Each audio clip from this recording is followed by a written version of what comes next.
Hey, salut à tous, j'espère que vous allez bien, vous me l'avez beaucoup demandé sur les réseaux et aujourd'hui je vais vous présenter les tops de smartphones pour moi sur un prix de 300 à 500 euros. Je tiens à vous prévenir que le choix des téléphones présentés dans cette vidéo est strictement personnel et c'est juste à prendre en conseil pour l'achat de votre prochain téléphone. Je tiens à rappeler que l'ordre de passage des téléphones est aléatoire. On va commencer avec le Mi Note 10 de chez Xiaomi qui fait très clairement imposant avec ses 6 capteurs photo. Le premier capteur est un téléobjectif de 5 millions de pixels avec zoom hybride x10, zoom digital x50 qui ouvre à f.2 et avec une caméra stabilisée. Le deuxième est un capteur téléobjectif avec zoom x2 optique qui ouvre aussi à f2. Le troisième est un capteur principal ultra haute résolution de 108 mégapixels qui ouvre lui à f1.69. Une résolution 12 fois supérieure à la 4K avec du 12032 par 9024 pixels. Le quatrième est un ultra grand angle de 12 millions de pixels. Le cinquième est un objectif macro de 2 millions de pixels pour voir la vie de près. Et le sixième, un capteur selfie de 32 mégapixels pour prendre des super photos de vous et vos potes. Au niveau de l'affichage, nous avons un écran incurvé de 6,47 pouces, 3D AMOLED. Une dalle Full HD+, compatible HDR10, possédant le mode lecture 2.0 pour ne pas abîmer vos yeux lors des moments de lecture. Avec un capteur d'empreinte digitale sous l'écran pour permettre un affichage semi-complet sur la face avant. Pour alimenter toute cette puissance, il a une batterie de 5260 mAh avec une charge rapide 30 watts, un peu faible comparé à la charge rapide de chez OnePlus. Ils annoncent une batterie à 100% en 65 minutes, soit à peu près 1 heure de charge. Niveau puissance CPU, nous avons un Qualcomm Snapdragon 730G pour une fluidité et des puissances de calcul impressionnantes. Les caractéristiques disponibles sont le NFC, pour le paiement sans contact avec Google Pay, un port infrarouge pour contrôler les appareils de la vie courante et une prise audio 3.5 mm, rare de nos jours en 2020, et un port de recharge en USB-C. Avec Mi 11, les dernières surcouches de ces Xiaomi, vous disposerez de plusieurs fonctionnalités et une meilleure ergonomie dans les différents écrans. Le plus important, vous me direz, c'est le prix. Et bah, pour toutes ces magnifiques caractéristiques, 6Go de RAM, 128Go de stockage, Xiaomi nous propose un téléphone au top pour un prix de 499 euros. Pour le second téléphone, nous allons aller chez Huawei avec le P40 Lite. Très sincèrement, le design se rapproche vraiment de l'iPhone 11 Pro. Le téléphone est proposé en 3 couleurs. Midnight Black, Crushed Green, qui est très sincèrement est mon préféré, et pour finir le Sakura Pink. Au niveau photographie, le téléphone embarque 4 capteurs photo, le capteur principal de 48 mégapixels qui ouvre à f1.8, le second capteur est un ultra grand angle de 8 mégapixels qui ouvre à f2.4, un capteur bokeh de 2 mégapixels pour sublimer vos portraits, un capteur macro de 2 mégapixels pour voir la vie de près. Avec sa toute dernière intelligence artificielle, nous avons le mode Clarity qui permet de superposer plusieurs images pour faire une seule image parfaite. Huawei intègre un mode Night Selfie qui illumine automatiquement votre visage lorsqu'il manque de lumière.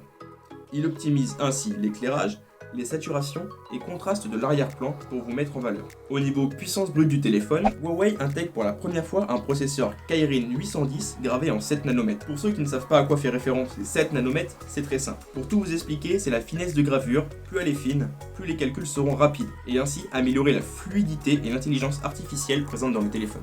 Comme la plupart des téléphones, vous pouvez jouer avec. Même si c'est pas son utilisation principale, Huawei intègre le GPU Turbo, qui offre des graphismes hors du commun et pouvant faire tourner les jeux les plus puissants du marché, avec en prime une gestion de la batterie pour prolonger vos sessions de gaming. Parlons du design, avec ses 6,4 pouces et son écran incurvé, vous aurez toute la place et l'ergonomie nécessaire pour regarder vos vidéos préférées. Ce téléphone est compatible avec l'empreinte digitale, mais pourra gêner certains d'entre vous, car en effet le capteur se situe sur la tranche droite de l'appareil, il servira aussi à déverrouiller votre téléphone, une habitude à prendre.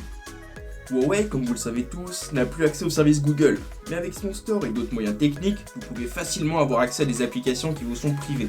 Pour finir, comme le Xiaomi Mi Note 10, le P40 Lite de Huawei dispose de 6Go de RAM, 128Go de stockage et un port extensible pour micro SD de 256Go de stockage. De quoi stocker vos magnifiques vidéos et photos de vacances. Le tout pour 429 euros. Avec une réduction de 160 euros sur le site de Huawei, ça vous fait votre téléphone à 269 euros. Un bon rapport qualité-prix. Pour le prochain téléphone, je vais vous présenter l'iPhone SE d'Apple. Alors oui, le tout nouveau smartphone d'Apple a sa place ici. Malgré son design 2017 et l'absence du Face ID, ce téléphone est aussi puissant, voire plus, que la plupart des concurrents.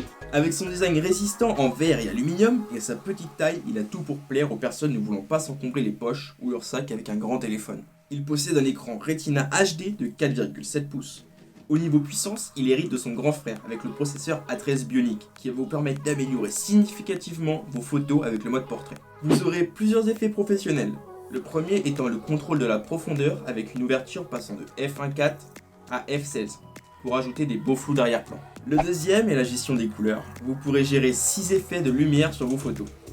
Il y a l'éclairage studio pour ajouter un aspect professionnel à vos photos, l'éclairage naturel, l'éclairage des contours pour faire ressortir votre sujet, l'éclairage des scènes en mono, un noir et blanc, un éclairage de scène et le dernier, un éclairage 8K mono.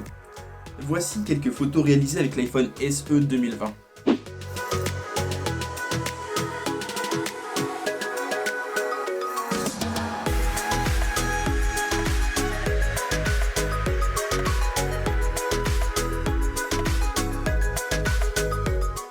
Au niveau étanchéité, l'iPhone peut rester 30 minutes à 1 mètre de profondeur.